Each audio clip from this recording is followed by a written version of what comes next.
Hello everyone. Today for our backyard stir fry project, we are going to be doing some double cooked pork. There's a quick survey of the ingredients.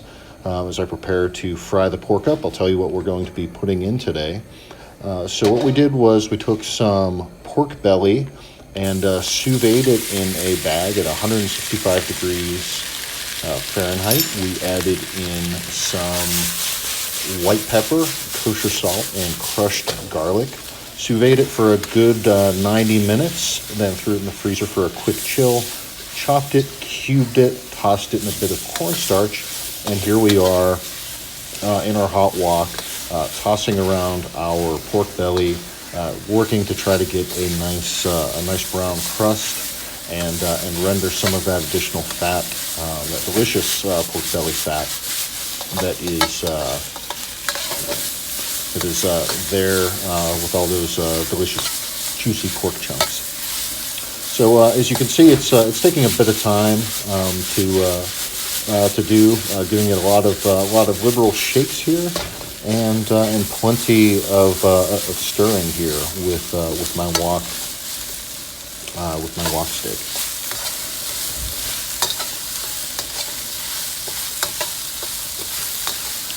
You can see the steam coming off indicates we have a very, very hot wok. The propane setup that we have is an outdoor wok from outdoorstirfried.com. Very no frills, a couple big hunks of metal, but also very effective and will crank out a max temperature of 150,000 BTUs. That is at least 10 to 12 times the typical thermal output of your ranges that you have at home. And so if you really want to get that smoky wok flavor, I highly recommend an outdoor wok like this. So as you can see, we're definitely getting some good browning happening with our pork. I continue to stir around, and this is going to be done here in the next minute or two.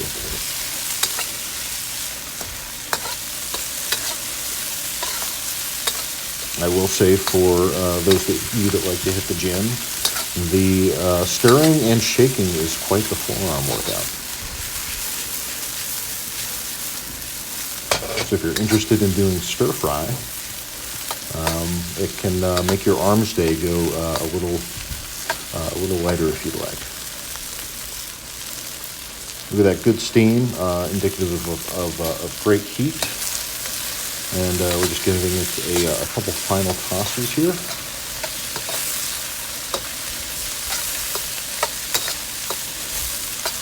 What's really great, if you notice with the wok, we've seasoned it well out here with successive thin coats of oil. What this does is it renders your carbon steel wok practically non-stick. And so typically whenever you're cooking the wok in batches, you'll have to clean out the wok in between, just with some water and a paper towel. However, the fact that it now has an effective non-stick surface makes it really quite easy and user-friendly. Okay, so I lied. I'm tossing this even longer here.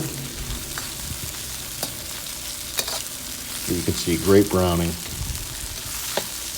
on that pork. There's a little bit of crusted cornstarch that we just pulled out of the wok and threw in our trash container.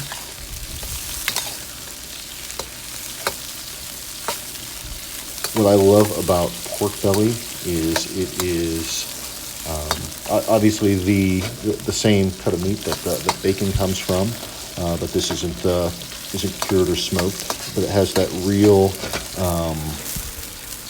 almost decadent kind of fattiness to it. Just very, very rich.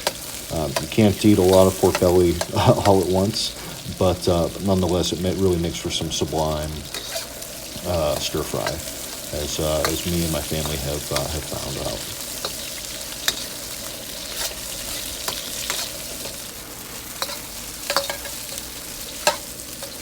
And I think we're finally wrapping up here with our pork.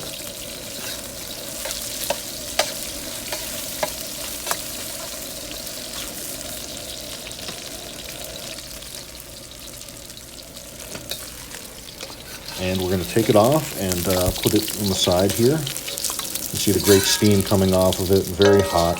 And one of the things that got to do is drain off some of that fat. As we mentioned, that the pork belly is exceptionally fatty, and as such, it's going to render off quite a bit. Therefore, we poured that out in a separate container, wiped out our wok real quickly, and now we're going to start stir frying our vegetables. So we just put in probably a tablespoon and a half of peanut oil. And there we have fresh chopped and soaked leeks. I don't know if any of you have cooked with leeks before, but they are interesting in that they have a very onion-like bite to them. Very delicious, and they char up excellently in stir fry. I'm a big fan of Kenji Lopez's Alt's Real Deal Kung Pao chicken, and I've used leeks in that recipe as he recommends. Excellent for stir fry.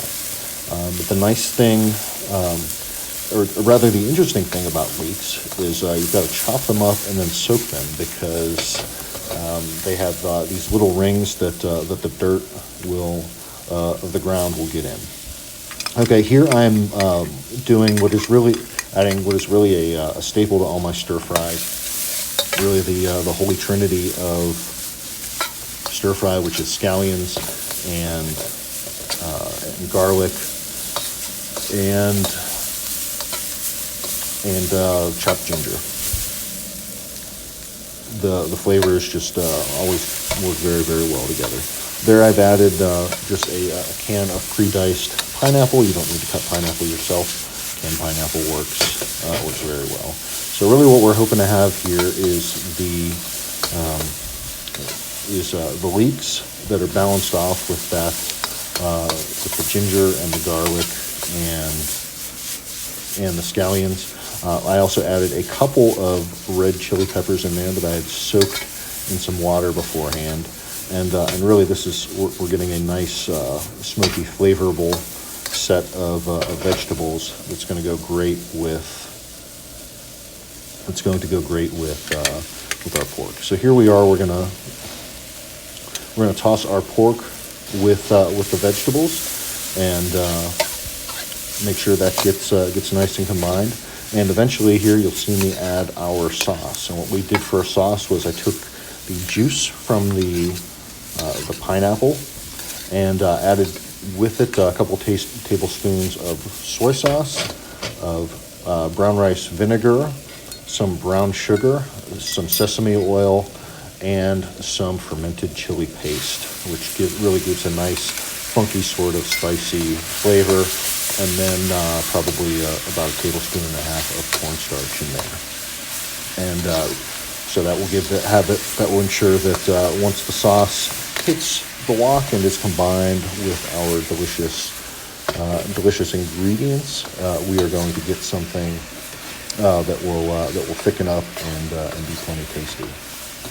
So we're just mixing and combining right now, letting the great heat of the wok do its thing, and we are really moments away from something really quite delicious. So what I really love about this dish is you get the fattiness and sort of the decadence of the pork belly that's crisped up really beautifully in this wok. You've got the leeks. You've got some. I was remiss to mention some green peppers, and really all these wonderful flavors that work together and offset and balance.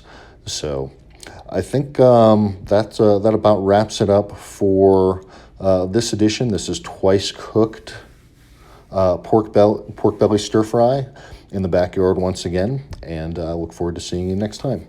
Thank you. Bye.